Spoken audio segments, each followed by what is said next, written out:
What if that's why she's out there in the streets doing drugs? That would be my fault.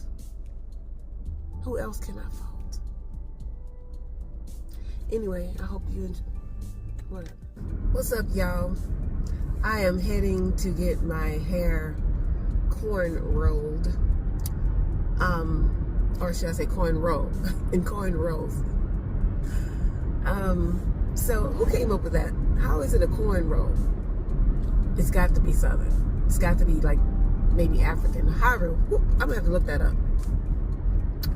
So hopefully my phone don't fall off of the thing that's in the mirror. You know, the thing that's holding my phone up. I hope it don't fall off. If you do, I'll pick it back up. So guys, I washed my hair and I twisted it. And it's been twisted for about 2 weeks.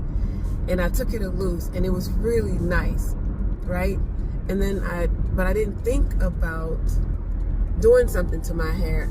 Like it was gonna look nice when I took the twist out, but it actually looks really nice. It's really full and it's very defined.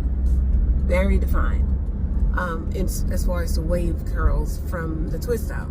So I really am thankful, and I started to change my mind and say, hey, you know what, I'll just wait a week and wear my hair like this, you know, but I decided I'm just gonna go ahead because I don't want to waste the hairstylist time, because she put me in at the last minute. And so I just want to give, you know, make sure she, you know, do unto others as you would have them do unto you. And everybody's time is valuable. We should value one another.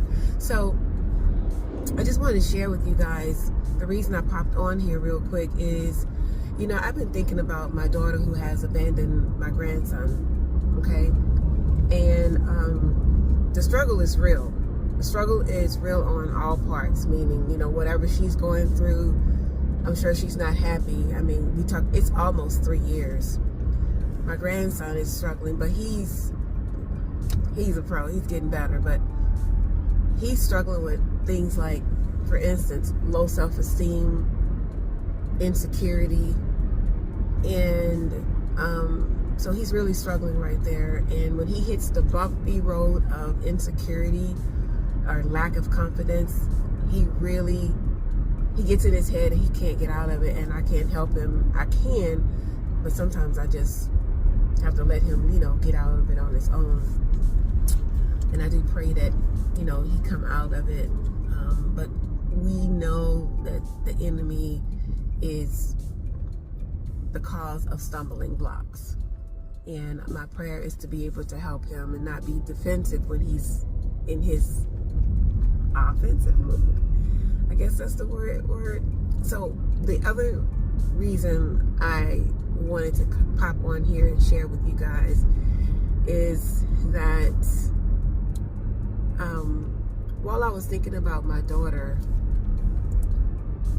I remember some things that she did, and I'll go back just a second. I've been on Facebook,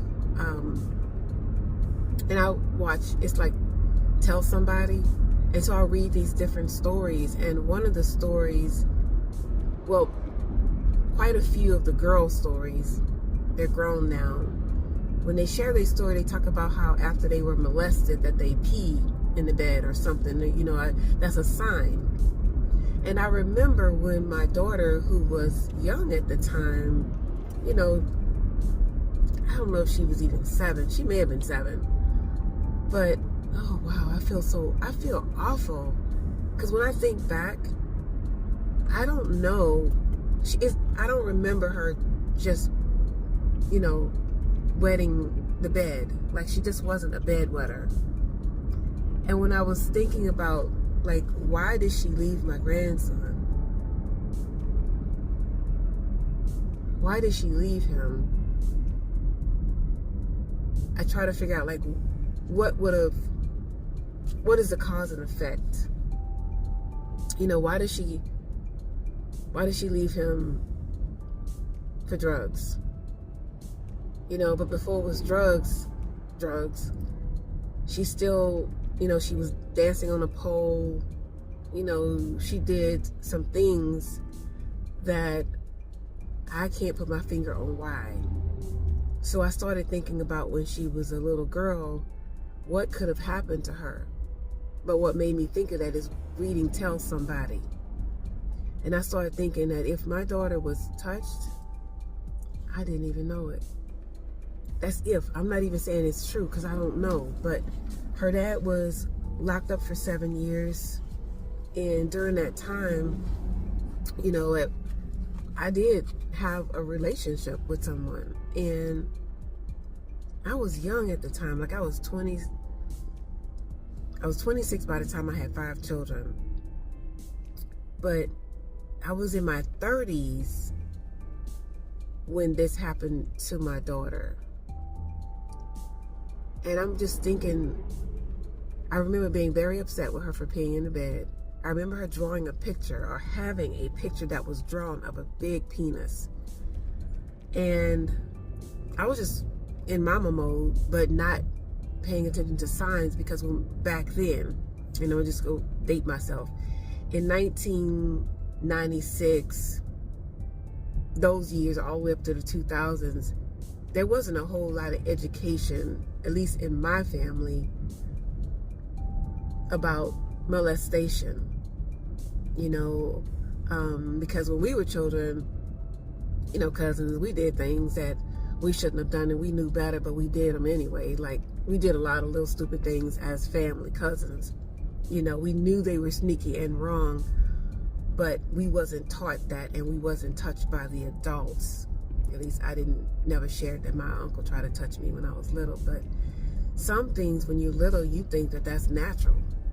You know, you think that that's the way it's done. But my daughter wasn't exposed to somebody. Like, we didn't do that in our family with me and my children. I was a single mom.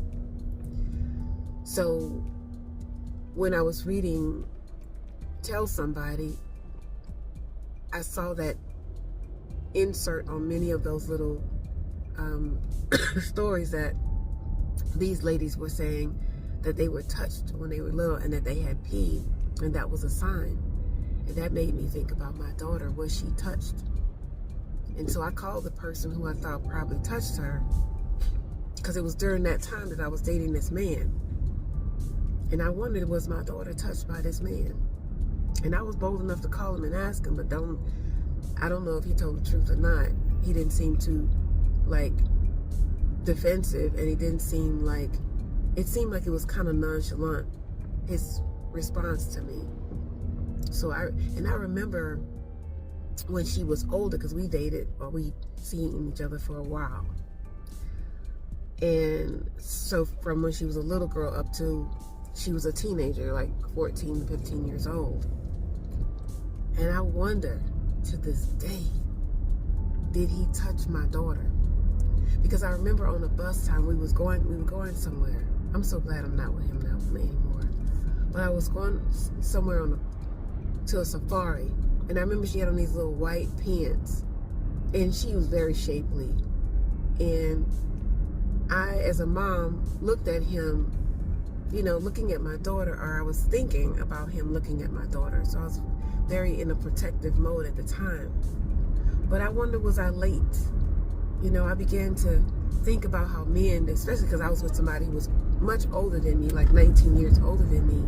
So I started thinking, was he looking at my daughter? You know, because older men, they might date somebody much younger, but it doesn't mean that they won't go younger than that, right? So I started thinking about that. And to this day, I don't know if my daughter was touched.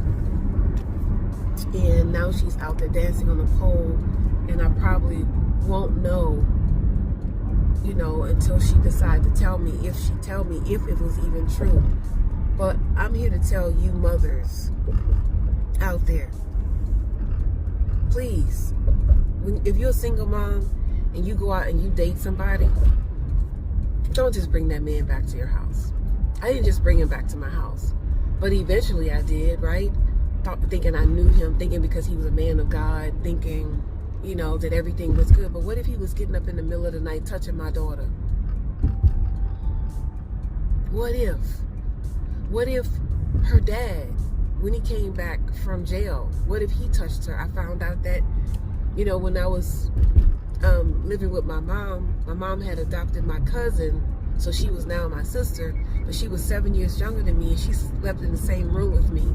And when he came and stayed with me, I never thought about him touching her, you know? So I feel like I missed a lot of things. So I'm just here to say to mothers and to watch your children. And if they tell you that somebody touched them, you need to investigate that. Don't ignore your child for a man. Don't.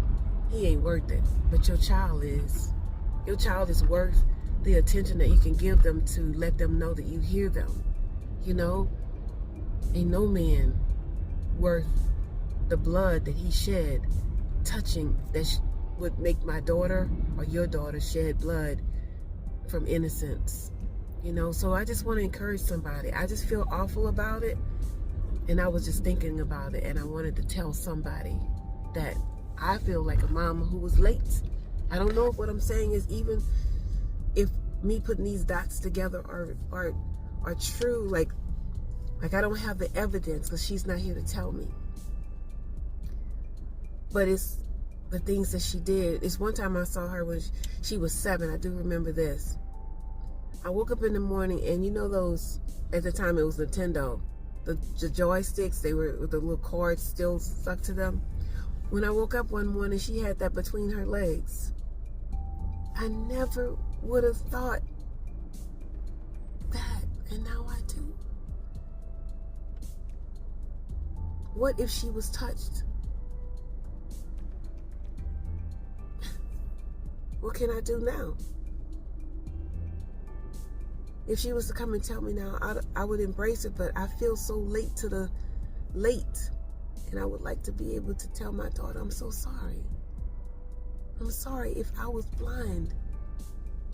I'm sorry if I was blinded and you was touched by a man who I allowed to come in our house. What if that's why she's out there dancing on a pole? What if that's why she's out there in the streets doing drugs? That would be my fault. Who else can I fault? Anyway, I hope you enjoy. Whatever.